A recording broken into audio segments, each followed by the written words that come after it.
네, 여러분 안녕하십니까, 평경장입니다. 올해 24년도는 이더리움의 해가 될 것입니까? 해당 주제를 갖고 영상 촬영하도록 하겠습니다. 현재 이더리움 상태를 보면요, 모든 코인을 빗대어서 상승량이 가장 저조했다고 볼 수 있습니다. 얼마나 저조했냐? 비트코인마저 200% 상승하는 동안 이더리움은 120%가량 상승했습니다. 비트코인보다 덜한 자산이라는 걸 알 수 있고요.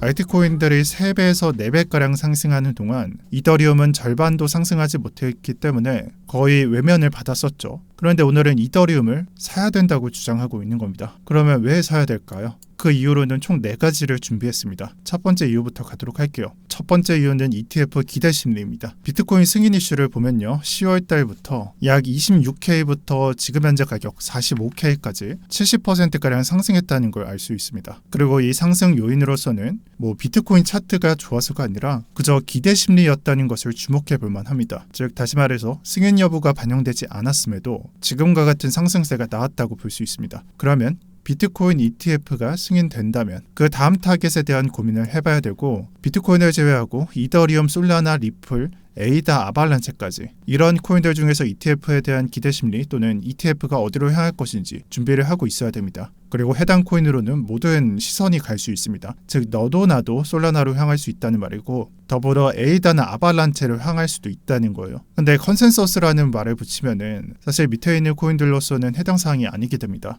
그래서 컨센서스에 대한 고민을 해봐야 됩니다. 이더리움이 얼마나 역사적으로 오래됐는지 생각을 해보셔야 될 것 같고요. 제가 비트코인 도미넌스 설명할 때 이 구간을 들어서 설명드리는 편이죠. 17년도 7월입니다. 그리고 논란의 대상이 없었는지, 그러니까 약점이 없는지를 생각해 봐야 되고, 반대편으로는 FTX와 연관됐었던 솔라나가 있습니다. 그리고 세 번째로 사람들 마음속에 이미 근본이라고 미리 자리가 잡혀 있어야 됩니다. 마치 비트코인처럼요. 그럼 이런 목록들을 생각해 봤을 때는 비트코인 제외하고 남는 게 거의 하나죠. 이더리움이 될 것입니다. 따라서 비트코인 다음 노선은 이더리움을 예상하고 있어야 됩니다. 그 다음으로 넘어갈게요. 이더리움의 상승 부재입니다. 현재 이더리움은 앞서 설명드렸던 것처럼 상승이 턱없이 부족한 상태입니다. 얼마나 부족하냐? 21년도 4월과 비교해보면 이때 이더리움의 상승이 드라마틱하게 나왔었는데, 당시 비트코인 도미넌스가 20%나 이런 폭락을 겪을 정도로 이더리움 쪽으로 도미넌스가 많이 향했습니다. 정확히 말하면 절반은 이더리움, 절반은 다른 알트코인이었죠. 다시 차트로 본다면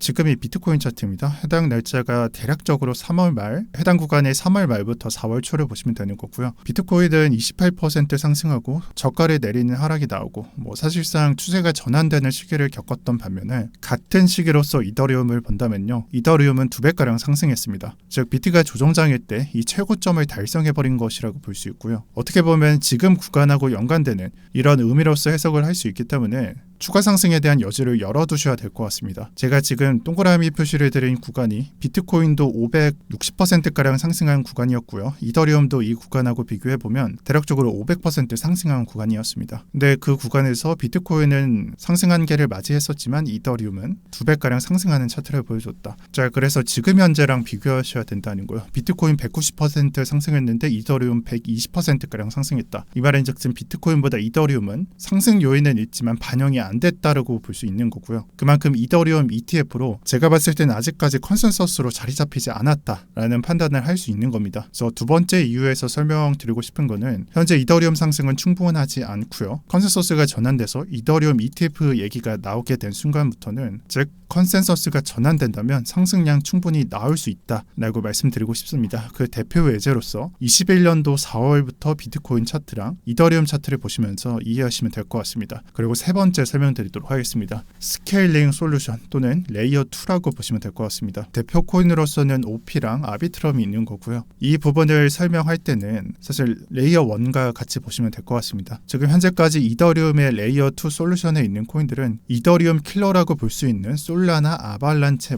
초신성 테마들로 인해서 10월 달부터 비교적 약세였습니다. 하지만 12월 달부터 지금 현재 한 달 동안 말도 안 되는 상승량을 보여줬죠. 현재 차트가 주봉 차트인데 계속해서 오르던 있었던 레이어 1 차트랑 레이어 2 차트를 보시면은 거의 1년 동안 뭐 상승이라고는 찾아볼 수 없었던 차트에서 한 달 동안 얼마나 상승이 나왔는지 볼 수 있을 겁니다. 그래서 레이어 1에서 레이어 2로 장세가 전환하면서 상승이 실현된 걸 볼 수 있고요. 이 레이어 2가 이런 식으로 상승했기 때문에 이더리움 테마에서도 희망을 보고 있다라고 저는 생각합니다. 왜냐하면 사실상 레이어 2 코인의 경우에는 뭐 아비트럼과 오피를 예를 들어서 설명해 볼게요. 이 코인의 약간 근본적인 뭐 기술적인 아니면 TVL 양이나 뭐 아니면 네트워크적 결함이 있어서 이 상승이 덜 나왔냐? 오히려 반대입니다. 너무나 완벽했던 상태였는데 위에서 설명했듯이 1년 동안 이런 차트만 보여줬었어요. 그렇기 때문에 이더리움은 망했다라는 소리를 들었던 거고, 왜냐면 이더리움 테마인데 상승을 못하니까요. 그래서 그런 식으로 진짜 망했다라는 소문이 들리면서 진짜 나락길을 가려던 순간에 기사회생했습니다.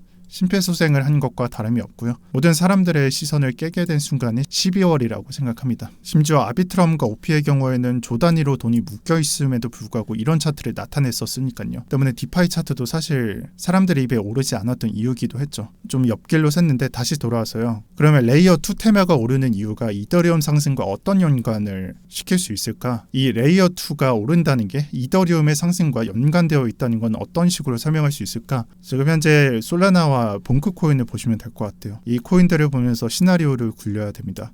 정확히 말하면 솔라나와 솔라나에 있는 에코시스템을 스테이킹을 하고 에어드랍을 주는 형태로 굴려서 상승을 했던 장세를 비교하시면서 이해하셔야 될 것 같고, 이런 요인으로 인해서 솔라나가 엄청난 상승을 했죠. 아발란체도 수혜를 받았고요. 그리고 제가 말씀드리고 싶은 게 이런 구도로 상승할 수 있는 게 레이어 2 테마랑 지금 현재 이더리움이라고 설명드리고 싶습니다. 물론 뭐 솔라나나 봉크처럼 엄청난 출력이 나오지는 않을 거예요. 하지만 이 예제를 보면 알 수 있듯이 영향력을 충분히 줄 수 있다라고 저는 생각합니다.